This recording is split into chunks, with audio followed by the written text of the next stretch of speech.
Olá pessoal, tudo bem? Como é que estão vocês? Espero que vocês estejam bem. Aqui é o Minis Vlog, sem edição de vídeo, falando francamente a discussão, um bate-papo, falando sobre a ansiedade em adultos, tá? A discussão é baseada nesse contexto e eu vou te convidar para que você possa e vou também referenciar uma citação, tá? E vocês vão entender por quê. Vou estar olhando aqui para o lado, talvez para estar falando alguma coisa aqui, para estar dedicando também os créditos a quem criou esse estudo, tá? Porque é interessante falarmos sobre isso e quais são as implicações acerca desse assunto. Mas antes de tudo, eu vou te pedir, assista até o final, comente, dê sua opinião, compartilhe, se inscreva e ative as notificações, convide 10 pessoas para se inscrever no canal, tá?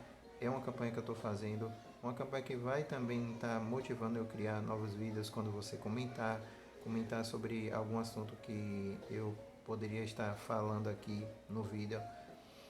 Quando você fazer isso também vai estar ajudando e motivando também na minha campanha de estudo no exterior também, tá bom? Porque tem uma das metas, e aí eu falei em alguns vídeos, expliquei de uma maneira muito melhor para você entender tudo direitinho, mas tá lá. Mas vamos lá para a discussão sobre por que é interessante a gente comentar sobre ansiedade. Falei no vídeo anterior, e aí vocês vão ouvir algumas zoadinhas e ruídos nesse vídeo, porque é tudo no ao vivo mesmo, sem edição. A proposta é essa, como se estivesse batendo um papo, e é o bate-papo com vocês, falar sobre essas questões. E aí eu falei no vídeo anterior sobre depressão e ansiedade no contexto acadêmico. E hoje eu vou trazer sobre a ansiedade, porque a gente vai entender tudo isso no decorrer do vídeo, tá bom? Mas que fique bem claro, ansiedade por si só, e é conhecida como ansiedade generalizada, tá?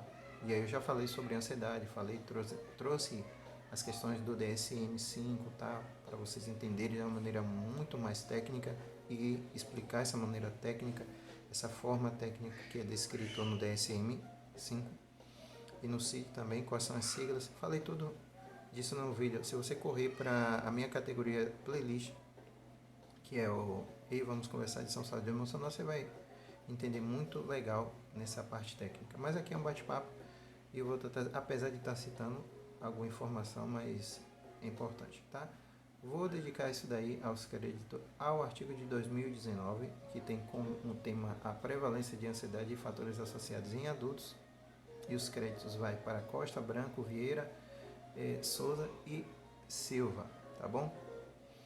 E se você quiser pesquisar, é só ir lá. E inclusive é muito sugestivo para quem é da área de psicologia e de saúde fazer um TCC baseado nisso, um projeto ou em um TCC também, viu? Vai a dica aí para vocês, viu? Mas assim, gente, a ansiedade ela já é de uma dimensão ao qual ela destitui, e aí eu abro um parêntese sobre essa destituição. Por quê?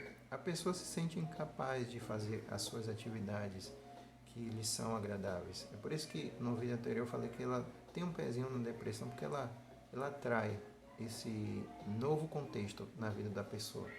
Porque a pessoa ela se destitui das suas atividades do dia a dia, seu trabalho, a parte acadêmica, estudo, se estiver estudando, para a parte social também, enfim, ela vai minando essas áreas e vai impossibilitando a pessoa de ser ou de estar.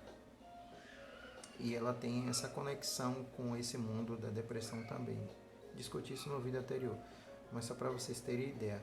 Mas assim, há uma grande prevalência, de acordo com esse estudo que foi feito de 2019, desse artigo que eu mencionei para você e dediquei os créditos às pessoas referidas, vai dizer que a maior prevalência são do sexo feminino, apesar de que não tem muita diferença em relação à questão da idade, tá? E isso daí já porque ela tem, através da discussão desse artigo, ela traz uma coisa que contextualiza muito bem o que nós precisamos entender sobre essa questão da ansiedade. Que por si só, ela mina, tá? Ela, por exemplo, aí está em 9,3% da população, tá? E aí é destacado a prevalência em mulheres, maior prevalência em mulheres. Mas assim, ela também ela vai complicando a vida da pessoa, sabe? A pessoa não consegue lidar com isso e isso vai atrapalhando a vida dela em relação à questão das funções dela, em relação à questão das atividades. E aí as pessoas relatam. Eu tenho um grupo que eu acompanho e os relatos são infinitamente e bem parecidos uns com os outros, além da dor de cabeça, sabe, muitas vezes não conseguir dormir, o sono é muito curto, existe um desconforto muscular, às vezes um desconforto dentro do organismo mesmo, às vezes é muito parecido com a dor quando a pessoa tem gastrite. Muitos relatam outros depoimentos como a questão insatisfatória, sabe, a indisposição e muitas outras coisas que são comentadas. Mas essas aí são as que são bem parecidas umas com as outras diante dos relatos. E ansiedade, ela tem essa característica, sabe? Que aí é porque eu trouxe a questão da depressão, porque ela é um pezinho nela, porque ela faz com que a pessoa se sinta incapaz de fazer ou de estar, e aí a pessoa começa a ter uma ideia de que ela não tem a condição de sair e fazer alguma coisa, sabe? E aí eu faço o recorte porque as pessoas precisam separar a ansiedade de depressão e também de transtorno de pânico.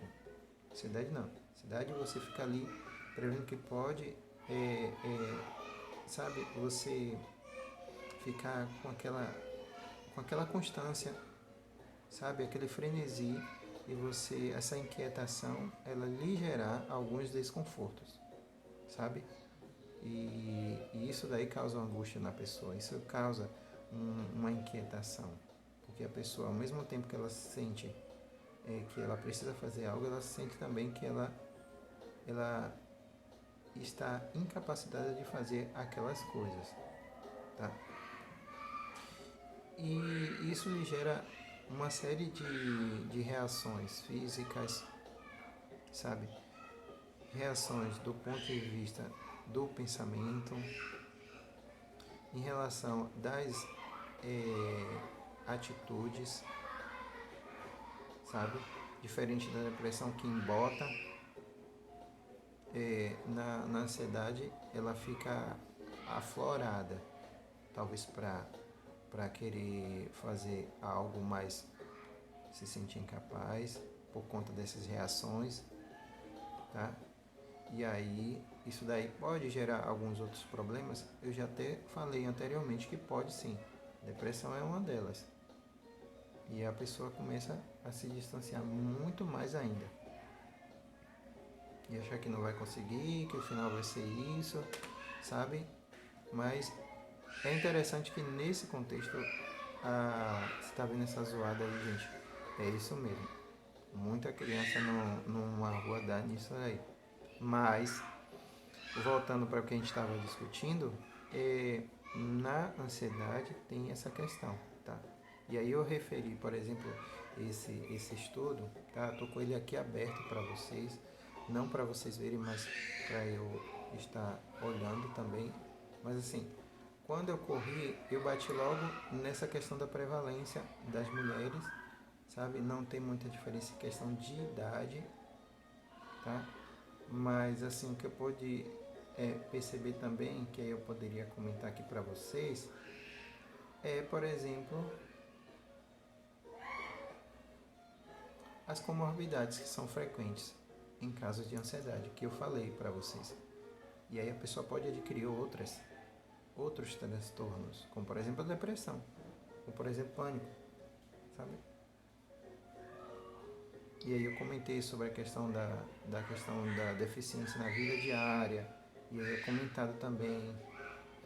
E aí ela vem acompanhada de grande sofrimento e muitas atividades exigem a participação de outras pessoas, tá?